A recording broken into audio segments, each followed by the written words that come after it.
Adelaide ഓവലിൽ ഓസ്ട്രേലിയക്കെതിരായ ഇന്ത്യയുടെ day night ടെസ്റ്റിന്റെ ഒന്നാം ദിനത്തിൽ മുഹമ്മദ് സിറാജ് രോഷാകുലനാകുന്ന കാഴ്ചയും കാണാൻ സാധിച്ചു.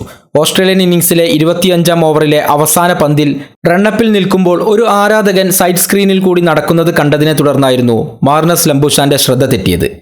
താരം അപ്പോൾ തന്നെ ഗ്രീസിൽ നിന്നും മാറി നിന്നു. ലംബുഷാൻ ഗ്രീസ് വിട്ടപ്പോൾ സിറാജിന് അത് അത്ര ഇഷ്ടപ്പെട്ടില്ല.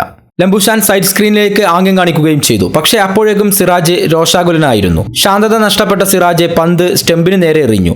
ലംബുഷാനെതിരെ അദ്ദേഹം പ്രകോപിതനാവുകയും ചെയ്തു. അടുത്ത പന്തിൽ തന്നെ ലംബുഷാൻ സിറാജിന്റെ ബോൾ ബൗണ്ടറി കടത്തി.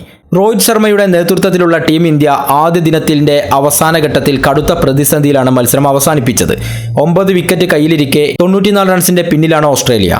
ഉസ്മാൻ ഖവാജയെ പെട്ടെന്ന് പുറത്താക്കിയെങ്കിലും പിന്നീട് നഥാൻ മാക്സീനിയും മാർനസ് ലംബുഷാനും ചേർന്ന് രണ്ടാം വിക്കറ്റിൽ 62 റൺസിന്റെ തകർപ്പൻ കൂട്ടുകെട്ടാണ് ഉണ്ടാക്കിയത്. ആദ്യം ബാറ്റ് ചെയ്ത ഇന്ത്യ 44.1 ഓവറിൽ 150 റൺസിന് പുറത്തായിരുന്നു. KL രാഹുലും ശുഭ്മാൻ ഗില്ലും ചേർന്ന് രണ്ടാം വിക്കറ്റിൽ 69 റൺസിന്റെ കൂട്ടുകെട്ടുണ്ടാക്കി. 54 പന്തിൽ 3 4ഉം 3 6ഉം പറത്തി 42 റൺസ് നേടിയ നിതീഷ് കുമാർ റെഡ്ഡിയാണ് അല്പമെങ്കിലും ഇന്ത്യൻ ബാറ്റിംഗിൽ പിടിച്ചു നിന്നത്. അശ്വിൻ 22 പന്തിൽ 22 റൺസ് എടുത്തു. മിച്ചൽ സ്റ്റാർക്ക് 14.1 ഓവറിൽ 48 റൺസ് മാത്രം വഴങ്ങി 6 വിക്കറ്റാണ് നേടിയത്. പാറ്റ് കമ്മിൻസും സ്കോട്ട് ബോളണ്ടും 2 വിക്കറ്റ് വീതം വീഴ്ത്തി. രണ്ടാം ദിനത്തിൽ ഇന്ത്യക്ക് വലിയ ദൗത്യം തന്നെയാണുള്ളത്. നേരത്തെ തന്നെ വിക്കറ്റുകൾ വീഴ്ത്തി മത്സരത്തിലേക്ക് തിരിച്ചു വരാൻ തന്നെയാകും നാളെ ഇന്ത്യ ശ്രമിക്കുക.